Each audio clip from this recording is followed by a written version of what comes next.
आप सबका, प्रेस के साथियों का धन्यवाद देता हूं और साथ ही साथ मोहम्मद राशिद जी का, कि जिनके परिवार में शादी का कार्यक्रम है और इन्होंने बुलाया, उसी कार्यक्रम में शामिल होने आया हूं। हमारे साथ अबू आसिम आजमी जी, महाराष्ट्र के प्रदेश के अध्यक्ष, और पार्टी के सभी जिम्मेदार साथी यहाँ पर मौजूद हैं।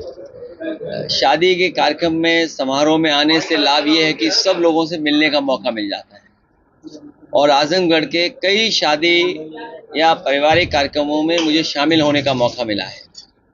हालांकि जो जनप्रतिनिधि हैं उन्हें अपने क्षेत्र में हम लोगों से कई गुना ज़्यादा ऐसे कार्यक्रमों में शामिल होने का मौका मिलता है और करते भी हैं।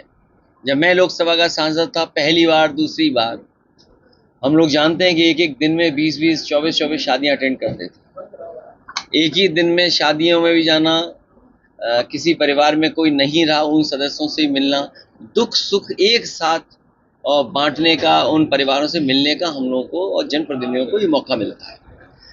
आजमगढ़ से हम लोगों का बेहद लगाव रहा है। राजनीतिक परिस्थितियां कुछ भी हों, लेकिन आजमगढ़ को हम लोगों ने अपना माना और खासकर ये इलाका जो है, चाहे वो गाजीपुर हो, आपका जौनपुर है, आपका बलिया है, मऊ है, और आसपास के सभी जनता से मैं धन्यवाद देना चाहता हूं। वैसे तो मैंने कई मौकों पर कहा है कि कठिन परिस्थितियां जब थीं, लोकतंत्र बचाने की, संविधान बचाने की, तो यहाँ की जनता ने एकजुट होकर के हमारा साथ दिया। पीडीए परिवार से एकजुटता जो दिखाई दी है, उस लड़ाई को हम संकल्प लेते हैं, आगे बढ़ाएंगे। कल ही बाबा साहब भीमराव अम्बेडकर जी की जयंती थी, हम सब ने मिलकर के बनाया और ये संकल्प लिया है कि बाबा साहब भीमराव अम्बेडकर जी का जो रास्ता रहा है, उस रास्ते पे चल करके हम प्रभुत्ववादी जो लोग हैं, जो ताकतवर लोग हैं, समय समय अपमानित करते हैं, समय समय पर भेदभाव पैदा करते हैं, उन ताकतों से लगातार लड़ते रहेंगे। और हम सबका यही संकल्प होगा कि सामाजिक न्याय का राज की स्थापना हम लोग करेंगे, उस दिशा में लगातार आगे बढ़ेंगे। यही बाबा साहब भीमराव अम्बेडकर जी का सपना था कि सामाजिक न्याय का राज हो, उसकी स्थापना हो, उस पर हम लोग लगातार काम करते रहेंगे। ये संविधान हम सब के लिए संजीवनी है।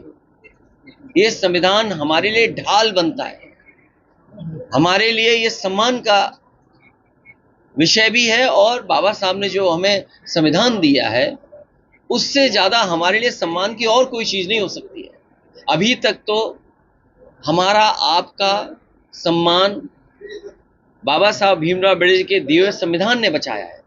अब हमारी सबकी मिलकर जिम्मेदारी बनती है कि जो संविधान को ठेस पहुंचाना चाहते हैं, उस संविधान को बचाने के लिए हम लोग काम लगातार करते रहेंगे। आज इस गांव में मैं आया हूं, हालांकि हमारे मोहम्मद राशिद ने मेहनत कर करके और दूसरे देश में जाकर के स्थान बना लिया और अपने परिश्रम से, अपनी मेहनत से कारोबारी नहीं बल्कि प्रतिष्ठा भी बना ली है। शहर में ऐसे घर होते हैं, लेकिन गांव में ये सुविधा होना, ये बड़ा काम किया इन्होंने।